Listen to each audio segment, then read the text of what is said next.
Hi, Rompereglas. Welcome to my kitchen and to this full moon episode on Love Anarchy. Before we get started, I just wanted to share the multiple ways that you can access and explore somatic intimacy alchemy right now. I have 3 spots open for my 9-month one-on-one mentorship for spiritual entrepreneurs called Legacy. And this involves teaching you the foundations of radical embodied devotion to your life force so that you can create a balance between systems and flow in your own body by healing intimacy wounds, by expanding your nervous system capacity to hold more, and to become the sovereign author of your energy. For folks wanting to explore somatic expressive shadow alchemy to break through intimacy impasses and deepen the connection in their relationships, I offer 3- and 6-month mentorships for individuals and couples of all configurations and persuasions through Devotion. Finally, I also offer monthly events that with registration include 1-month free membership into my online somatic healing collective, Revolucionary Rompereglas. And you can join Revolucionary Rompereglas anytime, but it's really nice to get a taste of the work and then have that be sort of an invitation into exploring more. So the one for this month is happening in 1 week on February 23rd.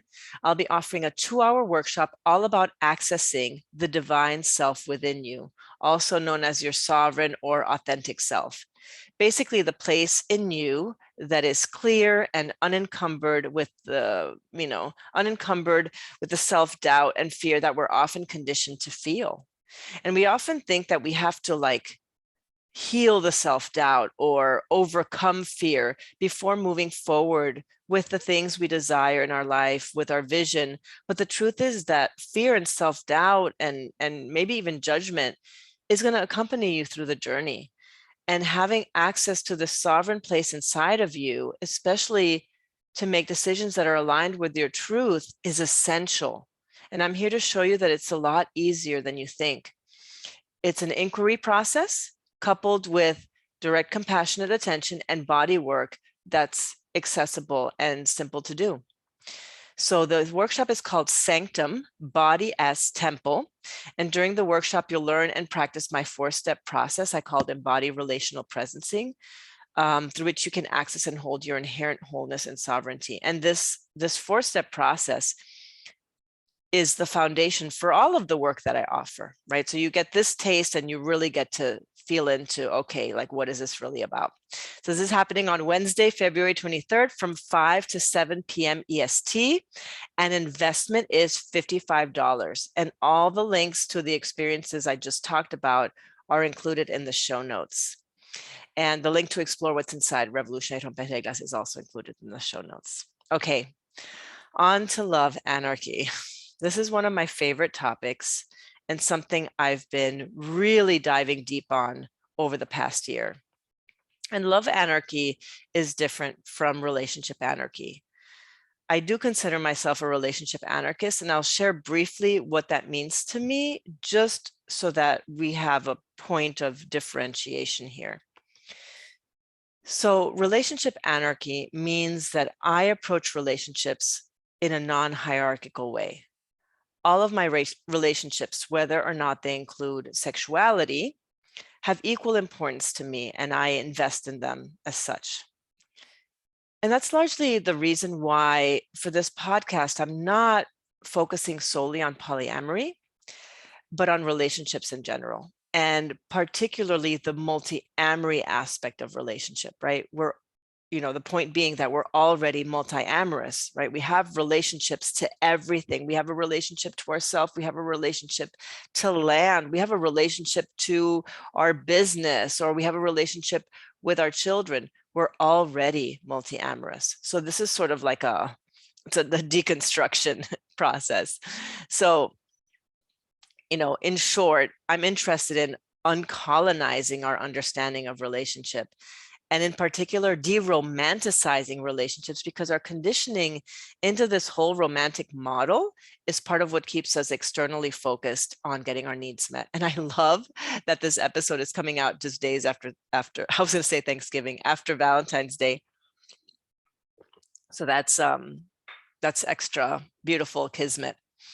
So I have a lot to say about uncolonizing relationships, and I'll do that in another episode because it deserves its own episode, but do want to say a little bit more about relationship anarchy. So when I enter relationships as a relationship anarchist, I don't follow the expected progressive stages of a relationship, also known as the relationship escalator. So the heteronormative monogamous relationship escalator often looks like, initial contact, dating, romantic courtship, emotional investment, sexual contact, becoming an us, adopting relationship role labels, making explicit agreements, committing, merging, and concluding with marriage, right? And instead, I approach relationships from an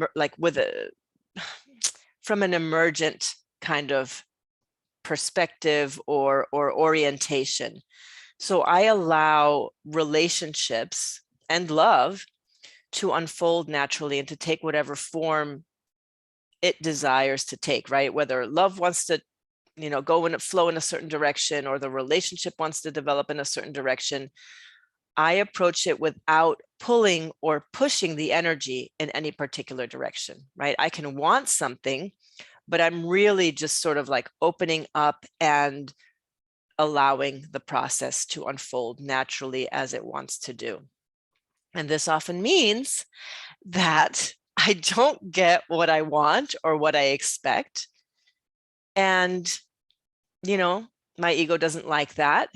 And this is accompanied by plenty of heartbreak when things don't go like I want them to go, because I love when things go my way, as we all do, right?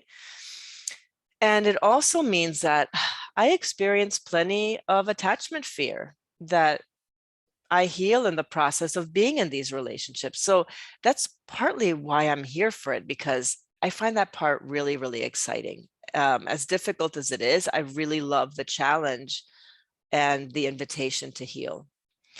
And honestly, what satisfies me more than getting a specific outcome or protecting myself from fear or pain is being in a co-creative dance with life and love that feels authentic, organic, and spiritually aligned, right? Like I feel curious about like, ooh, universe, like, what do you have in store for me? Because that, again, thinking about relationship, that's the relationship that I have with the universe. The universe is like, it's here for me. It wants the best for me and my evolution. So I'm open and friendly with it.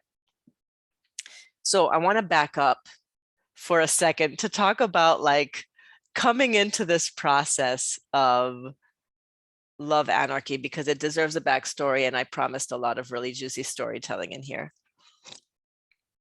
So that's what I'm going to do.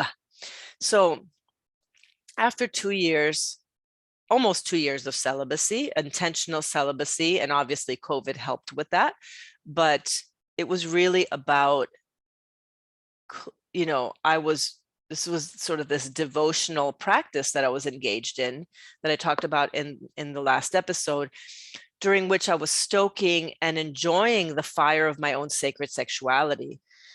And I got to a point where I finally felt ready to explore relationships with other people.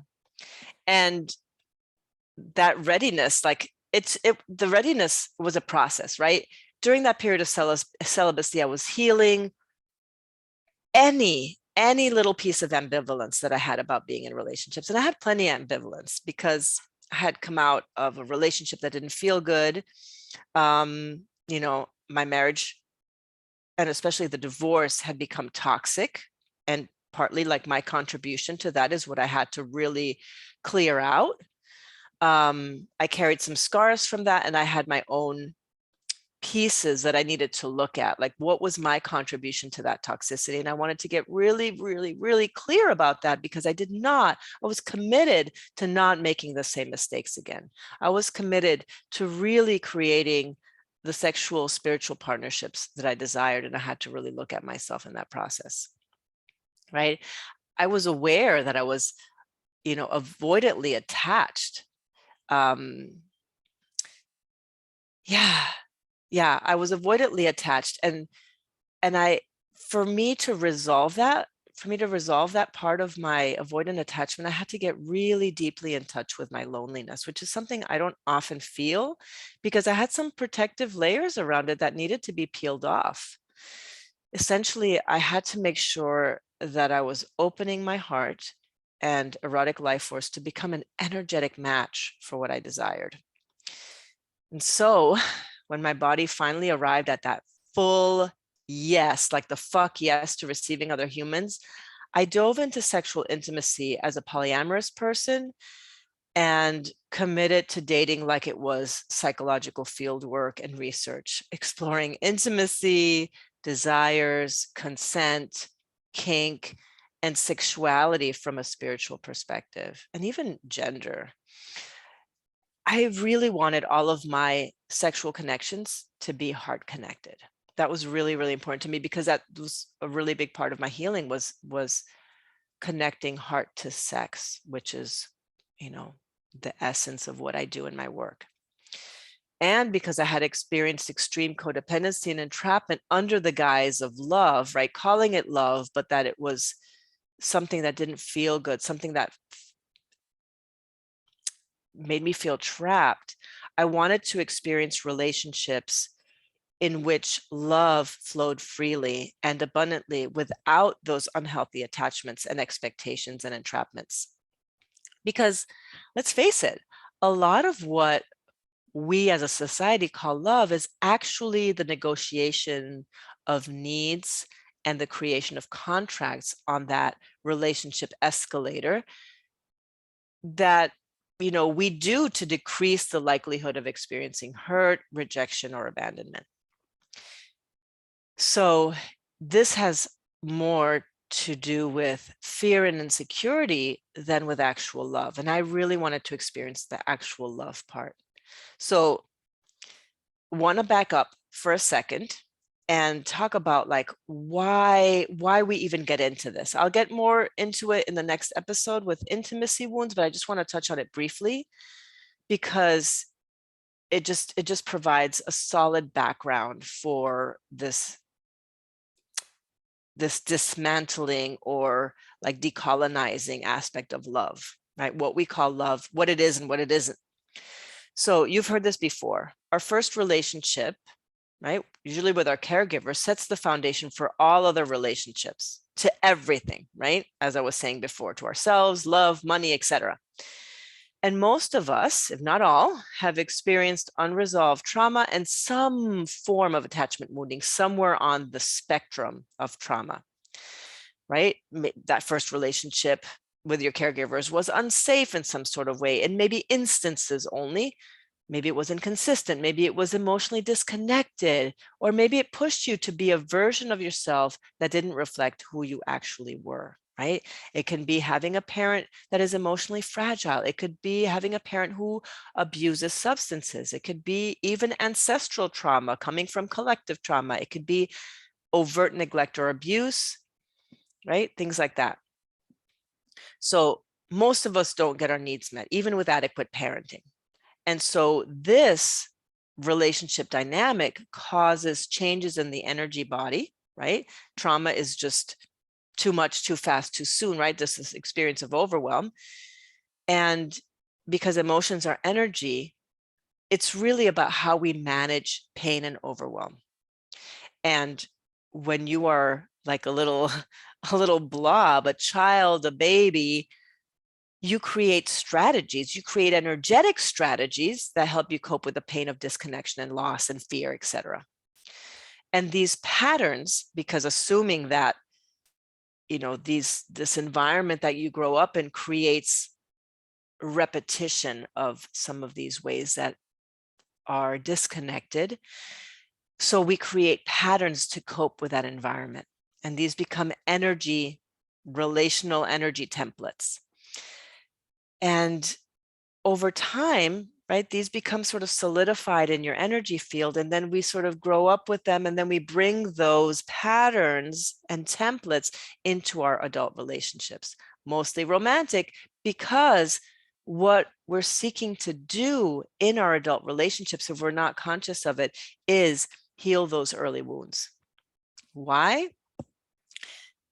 Partly is our mega socialization, right? Everything we're fed about relationships is about recreating a two-person partnerships that reinforces this parent-child unmet needs, right? We look to romantic partnerships to heal us, but unconsciously reenact our familiar and familial past. In our search for that completion, that wholeness, we place romantic partnerships above friendships because we're seeking to get those primal needs met, which is, right, hence the relationship anarchy piece. Because you know that in your friendships, like the same issues don't come up, right? You're like, oh, but with so-and-so, I'm able to do this and this and this, and I don't feel these parts come up. But in your romantic partnerships, because there is that like that it's like this level of investment of that part of you that says, okay, you're here to give these certain things to me. There's a contract here that doesn't exist in your friendships, right?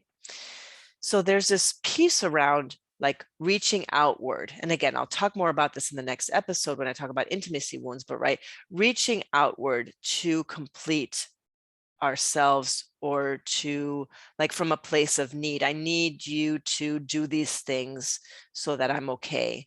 Or the expectations, right, around need. You have to be a certain way in order for me to feel okay.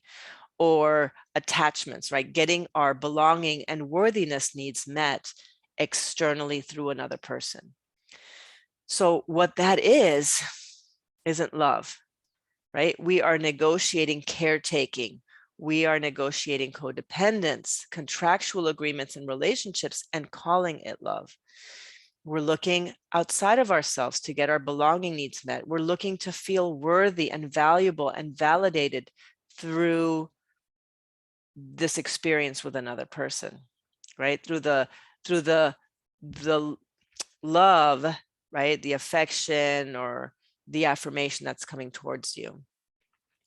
And of course, this has a hook, right? It's kind of a trap because, there may be a sense of security for a while and you may actually really flourish in the partnership, but you begin to really feel this hook when the relationship is ending and when you start to feel what you're losing, right? You're feeling the loss of love. You're feeling your unworthiness, like the unraveling of your worthiness as this relationship is ending.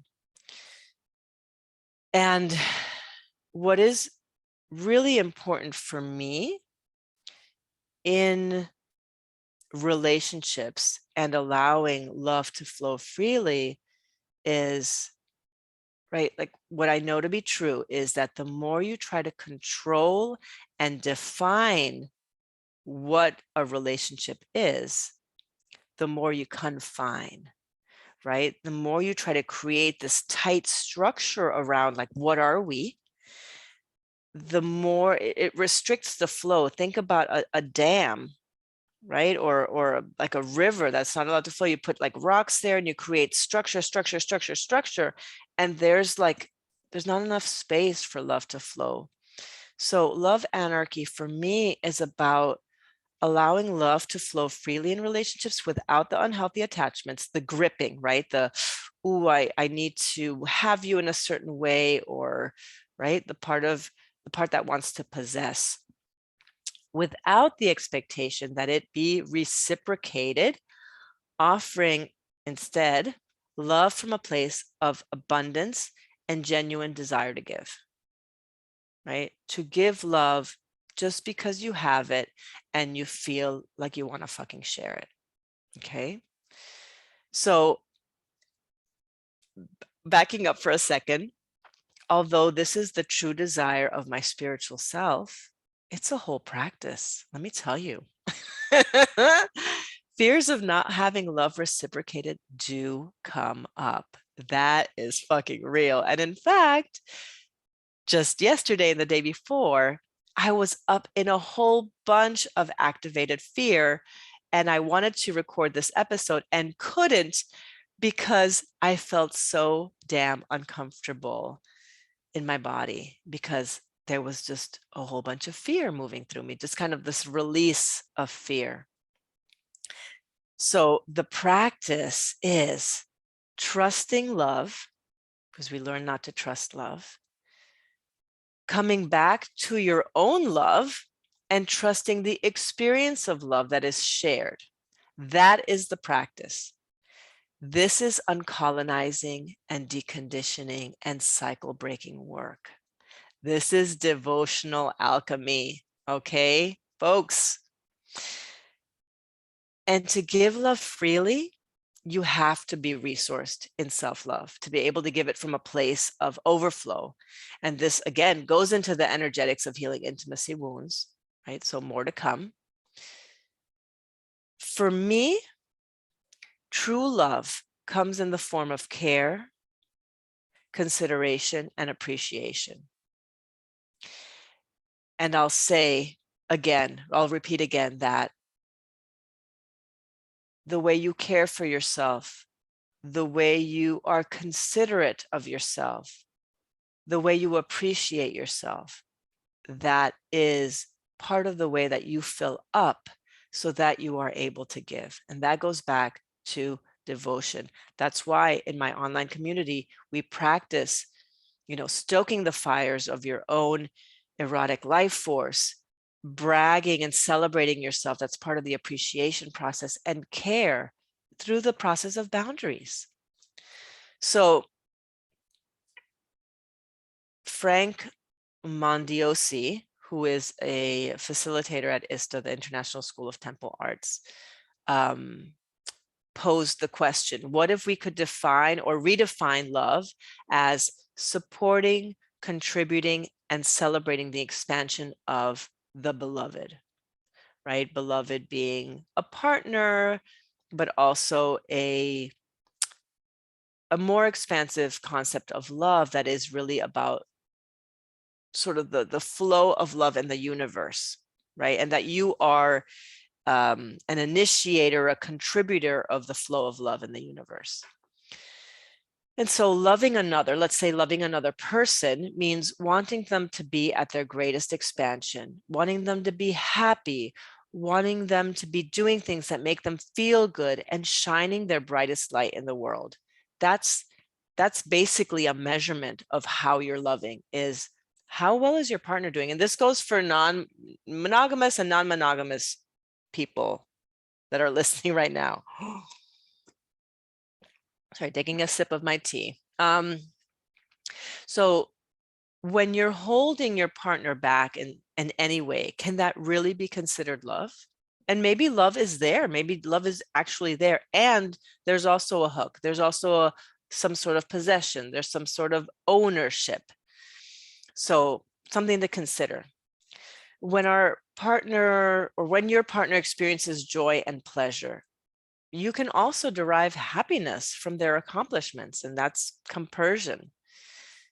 And, when you're insecure, there's a vibration of jealousy and envy and competition that comes up, right? That's based in fear and scarcity, that prevents you from truly being able to celebrate your beloved, your partner. And I don't want to make jealousy, envy, or competition wrong. They are human experiences, just like any other. They're going to come up, and they deserve your curiosity. And some of that exploration will involve shadow work, but almost guaranteed, right? I guarantee that under each experience is a need, a desire. Even if the fear and scarcity come from a conditioned place, I trust that there's something underneath there that is worth exploring, worth feeling. So I don't want you to make yourself wrong by, oh, I'm jealous, there's something wrong with me. This is all just conditioned. And yes, you know what, it is conditioned. And like, let's peek underneath the jealousy and see if there's something else there. And the reality is that sometimes a partner's expansion, right, their happiness, their joy, their fully expressed self in the world goes against something that you need or want. And that's where a clash happens, right? Because there's a feeling of having to give something up. And that happens when we're looking at love as a finite resource. And look, again, this is not easy shit, okay? This is hard, and it involves a lot of feeling and a lot of holding yourself in feelings. And it's what I aspire to spiritually. And I've had to like get a lot of like, I've gotten a lot of dings just in this process of exploring this, but it's for another time. So what I want to invite you to do is to make space for your egoic humanity. It's not about bypassing the emotions to get to compersion or to get to this, like, I'm happy for you and I'm over this. No, it's about honoring the messy process, right? Feel all the feelings, right? The rage, the grief, the fear of loss, all of those get to be part of the experience. And again, going back to this, like how sometimes when a partner's expansion goes against something you want, sometimes it's as simple as sometimes the people we want support from aren't available to us and we have to resource elsewhere, or we're not always available to give to our beloved, right? A return on their investment, let's say, because life is complicated. I may be in the hospital. I may be having mental health issues, or I may be sick, So when we have expectations, in particular around, you need to give me these specific things because you and I have created a contract and you are the ones that's in charge of making me happy in these particular ways, or comforting me in these particular ways, or giving love in these particular ways, right? These expectations, they add discomfort, right? And weight, like there's like a pressure, there's like there's just a weight there that really is no longer about sharing love, but about trading, accounting, and exchanging. So, and for me, this is like, we're trying to control against existential fear of abandonment and aloneness, right? So we have to really like, let's fucking go there. Let's go to this, I think that there has to be some sort of, in this process of like embracing love anarchy, there has to be this acceptance that you are alone, and in a certain way, like, yes, we are connected to all these wonderful people and we are connected to these wonderful communities. And, in a sense, I'm alone, right? So without some form of devotion to intimacy healing, without some form of existential inquiry, you will consistently look outside of yourself or outward for love, belonging, approval, worth, and security. And whenever you get dinged, whenever you feel activated, whenever there, some attachment stuff, or like the shadowy possession wants to come out, it's an opportunity to get curious as to what stories, fears, intimacy wounds are getting activated. So another thing that I want to say about love anarchy, and this is kind of like where, like this, the good news and the bad news. So when you embrace unidirectional, unleashed love, you don't live in the illusion of guarantee. You don't exist in the illusion of guarantee, like, okay, well, I invested and it's going to come back to me. You're not in that space. There's a self-sacrificial element, but only on the level of ego, because you're not extracting from yourself to give to another. You're not pulling love from yourself and saying, here, I have it because I actually want something in return, right? Only on the level of ego are you sacrificing, because the ego wants to control, the ego wants to possess, the ego wants to have. And on that level, it's not convenient or comfortable. In fact, it's quite uncomfortable on the body level. But when you're full of love, you're not extracting from yourself to give to another. You are nourished and you give because you have it to give. It's just It's just there. You're just a state of, love is a state of being, and you're just like, it's just coming out of you. It's just flowing. And in this process of love anarchy and not having there be a guarantee on your investment or return on your investment, ROI, love ROI, there is some aspect of pain and risk involved, which exists in any relationship. We just don't like to think about it. We really just ignore that part of the equation. But here's the miraculous part. Here's the good news. Love has a tendency to come around. When you are in the flow of love and invested in it is just like, okay, here it is, free. You can have it, right? Like, I'm lending you money. I have no expectation that you're going to give the money back to me. It comes back to you in other ways, and maybe not where you expected it. Maybe it doesn't come, let's say, let's do it like a money thing, because I really feel the relationship between money and love is very, very parallel here. We're decolonizing money in the same ways that we're decolonizing love, or uncolonizing rather. So let's say you lend someone $100 and you're like, here's $100. I just want you to have it. And you really, there's energetically clean. You can have it. There's absolutely no expectation. If they never pay it back to you, there's no hard feelings. And the miracle is that the money might come to you in another direction. You might get, your car insurance may say, hey, we overcharged you. Here's $100, right? So trusting that it's going to come from somewhere else, like you invested, you sent it out into the field, and it comes around. So when you invested it, it comes back to you, not where you expect it to come from. Maybe it comes from a different source. Maybe it's not from this one-to-one. And the invitation is to stay open to that miracle. And I've actually stayed open to the miracle, and it fucking works. Like, it's fucking real. So I'm totally like, I'm invested. I trust this. And yes, my ego gets caught up like any other ego. And I remind myself, I step back and say, like, actually, no, like, let me just bring myself back to trust. So this is what I mean when I talk about love anarchy. It's like being in that field, in that energetic flow of love. And when the energy of love moves as it was meant to, instead of being confined within a codependent negotiation, like, it's really miraculous. Like, it is magical. And this is where it, I really want to highlight the magic of everyday life, of being able to share love and see this beautiful dance happening.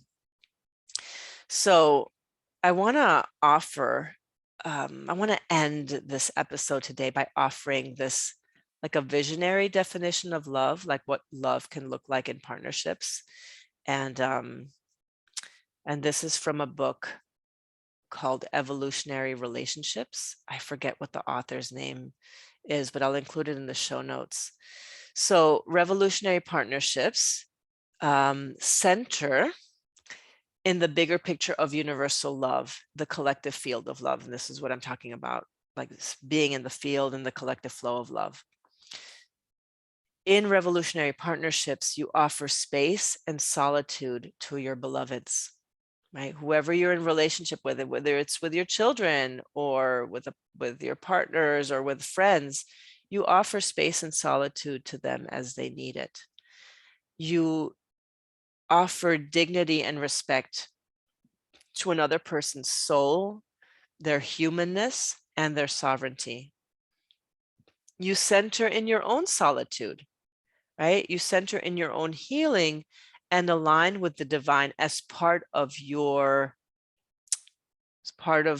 someone you're in relationship with, or something you're in relationship with, right? Your own divinity, and also the divinity of sort of the external universe, right? Abandoning any romantic and sentimental story you have about love, this illusion. Embracing your messy human nature and your shadow, right? The part of you that wants to possess and own and entrap and constrain or contain. Accepting that relationships go through life death cycles. Sometimes relationships need to die in order to be resurrected, right? This is expansion and contraction work, right? It opens, it closes, it ebbs and it flows. And that love ultimately is devoted to making, let's say in a two-person partnership, making both parties more powerful in order to bring that energy into the collective healing through projects. And what that means is that, if I'm in partnership with somebody, this partner is supporting me in bringing my full expression into the world through my work, perhaps, or that they and I create projects that improve the world in some way, that express love into the world. So the love that exists between us is not just sort of encased in this domestic sphere, but that it moves beyond the domestic into the collective, right? And that's why, this podcast and this episode about love is really important to me, because it's not just about what is shared between 2, 3, or 4 humans, but it's about love moving beyond any sort of partnership into the collective. Because